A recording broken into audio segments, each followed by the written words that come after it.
नमस्कार दोस्तों, इस वीडियो में हम बात करने वाले हैं इंट्राडे ट्रेडिंग के कोर सब्जेक्ट के बारे में। वो है रिस्क मैनेजमेंट। रिस्क मैनेजमेंट के बगैर हम कभी भी लॉन्ग टर्म में प्रॉफिटेबल नहीं हो सकते हैं। तो बेसिकली हम इस वीडियो में तीन चीजों के बारे में बात करेंगे। पहला है कि रिस्क मैनेजमेंट क्या है इंट्राडे ट्रेडिंग में, दूसरा रिस्क मैनेजमेंट क्यों जरूरी है और तीसरा रिस्क मैनेजमेंट कैसे करें।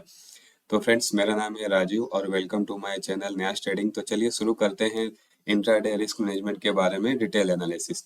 तो सबसे पहले बात करते हैं कि रिस्क मैनेजमेंट क्या है। तो अगर रिस्क मैनेजमेंट के लिए बात किया जाए तो ये एक एसेंशियल चीज है जो अगर ट्रेडिंग आप स्टार्ट करते हैं, ट्रेडिंग में लॉन्ग टर्म तक बने रहना है, उसके लिए जरूरी है। और रिस्क मैनेजमेंट ये होता है कि आप अपने रिस्क को कैसे कंट्रोल कर रहे हैं, आप पर डे कितना रिस्क ले रहे हैं, उसके अगेंस्ट में कितना प्रॉफिट बना रहे हैं, उसको मैनेज करके रखना ताकि आप लॉन्ग टर्म तक प्रॉफिटेबल रह सके। ये एक फैक्ट बात है कि बहुत से ट्रेडर एसेंशियली शुरू करते हैं लेकिन उनको कैसे रिस्क मैनेज करना है वो पता नहीं रहता है और कुछ दिन में ही वो ट्रेडिंग छोड़ देते हैं। ऐसा कहा जाता है कि more than 6 months, with in 6 month more than 50% जो ट्रेडर होते हैं वो ट्रेडिंग करना छोड़ देते हैं। और ओवरऑल रिजल्ट देखा जाए तो 95% ट्रेडर लॉस में रहते हैं। लॉस में रहने के पीछे उनका यही रीजन है कि उन लोगों ने रिस्क मैनेजमेंट को प्रॉपर नहीं समझा होता है। Without understanding of risk management, चाहे आप लाख रुपए का कोर्स करके ट्रेडिंग सीखे, चाहे 5 लाख का कोर्स करके ट्रेडिंग सीखे या फ्री में किताब पढ़ के ट्रेडिंग सीखे, आप कभी भी प्रॉफिट नहीं रह सकते हैं। तो प्रॉफिटेबल रहने के लिए रिस्क मैनेजमेंट बहुत जरूरी है। और बेसिकली रिस्क मैनेजमेंट यही है कि आप एक ट्रेड में कितना रिस्क लेते हैं, उसके अगेंस्ट में कितना प्रॉफिट बनाते हैं।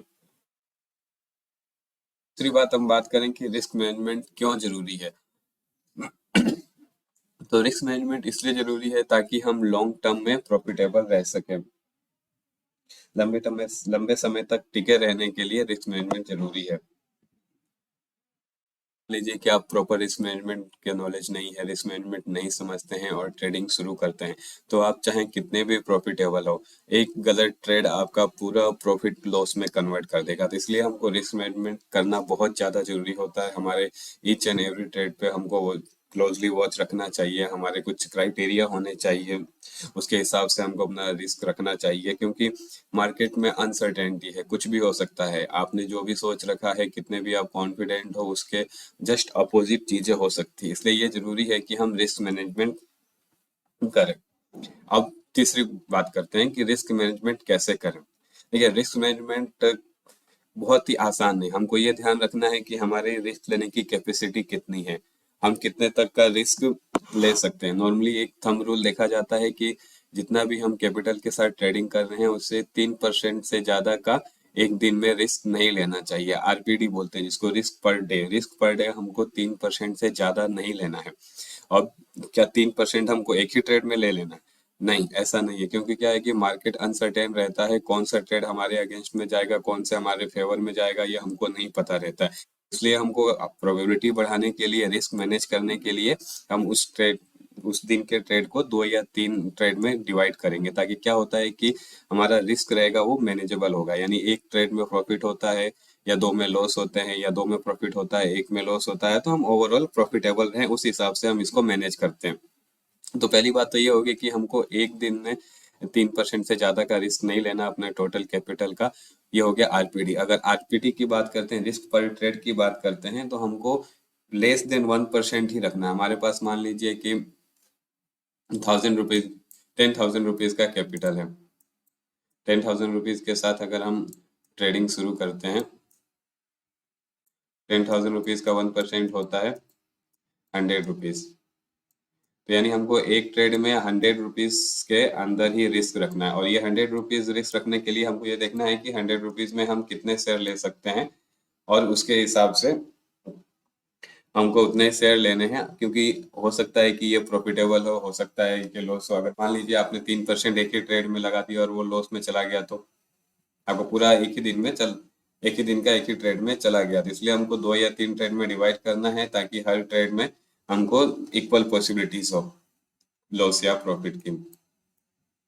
और दूसरी बात ये, हमको रिस्क रिवॉर्ड रेशियो का भी हमको ध्यान रखना होता है। हमने कितना पॉइंट का रिस्क लिया है, उसके अगेंस्ट में कितना रिवॉर्ड रख रहे हैं। मान लीजिए 1 पॉइंट का रिस्क लिया है, 1 पॉइंट का रिवॉर्ड रख रहे हैं, या 1 पॉइंट का रिस्क लेके 2 पॉइंट का रिवॉर्ड रख रहे हैं। हमको कोशिश करना है कि मिनिमम 1:1 का रिस्क रिवॉर्ड रेशियो रखना ही रखना है।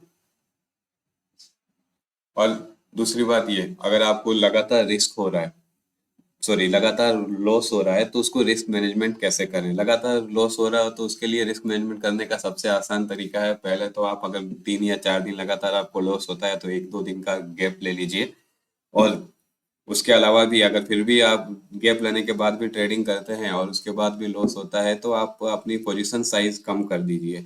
जो आपने 100 रुपीज का जो लिया हुआ था, 10,000 का जो कैपिटल लिया हुआ था, उसको 5,000 करके इसको जो रिस्क होगा उसको 50 रुपीज तक कंट्रोल में ले आइए। उस तरीके से क्या होता है कि एक जब आपकी एफिशिएंसी आ जाएगी तब आप उसको वापस से इंक्रीज कर सकते हैं। तो इस तरीके से रिस्क मैनेज हम करके इंट्राडे में ओवरऑल प्रॉफिटेबल हो सकते हैं। हमको ये ध्यान रखना है कि रिस्क अपने जो रिस्क लिमिट है उसके अंदर रखना है, रिवॉर्ड हमको उस हिसाब से रखना है ताकि अल्टीमेट हम प्रॉफिटेबल रहें, क्योंकि इसमें कुछ भी सर्टेनिटी नहीं है। मार्केट किस डायरेक्शन में जाएगा ये कोई नहीं जानता है, तो हमको हमेशा अपने रिस्क को कंट्रोल में रख के ही ट्रेड करना है। तो फ्रेंड्स ये था हमारे रिस्क मैनेजमेंट के बारे में। ये छोटी छोटी छोटी 2-4 चीज़ों का ध्यान रख के हम अपने रिस्क को मैनेज कर सकते हैं। वैसे ये टॉपिक बहुत ही बड़ा है, डिटेल में अगर डिस्कस किया जाए तो 1 घंटा भी कम पड़ेगा।